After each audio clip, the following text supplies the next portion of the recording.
It's interesting you mentioned about Europe and processed food. I find that, everywhere I've been, food tastes totally different and in most cases way better than the food we have over here.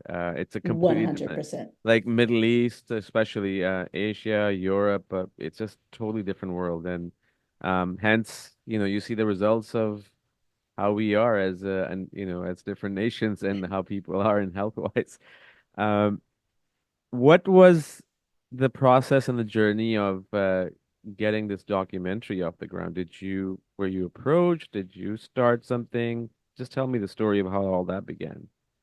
I was approached after seeing a lot of people saw the Game Changers. And so that kind of opened up a lot of doors for me of people seeing me on camera.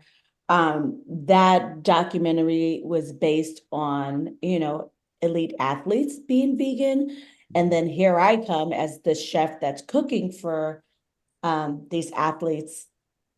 I think it was the athlete world, and especially as an elite athlete, it's very slim. But yet people loving to eat or cooking or whatever it may be, a lot of people took well to me and I got approached of, hey, the world needs to see you. Let's talk about how can we pitch out some ideas. And shout out to Molly Sims who helped open those doors and kind of spearhead that. And we didn't quite know what it was going to look like and how we were going to introduce me to the world. But we wanted something that's authentic to who I am and what I do. And that's ultimately showing people that it's not about a sacrifice.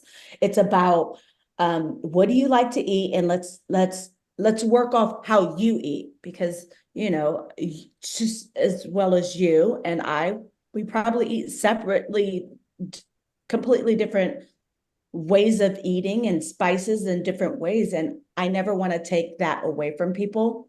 I want to leave you with the nucleus of who you are and what you love to eat because we all come with our different cultures and that's beautiful. And I don't want to take that away. I just want to show you the small tweaks and how you can change small things and make something so delicious. And that resonated more for me. And so going into restaurants and realizing that, hey, as I travel or if I'm in my own city that I live in, I can walk into restaurants all day long and there's never anything for me. And it's kind of pathetic. And I'm looking at restaurants going, people are becoming more innovative as in the way that they want to eat.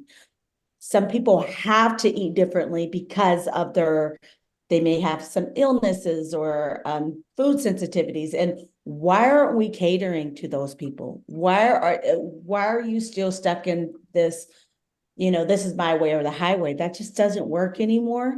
Keep what you do, but offer up different variations for different customers.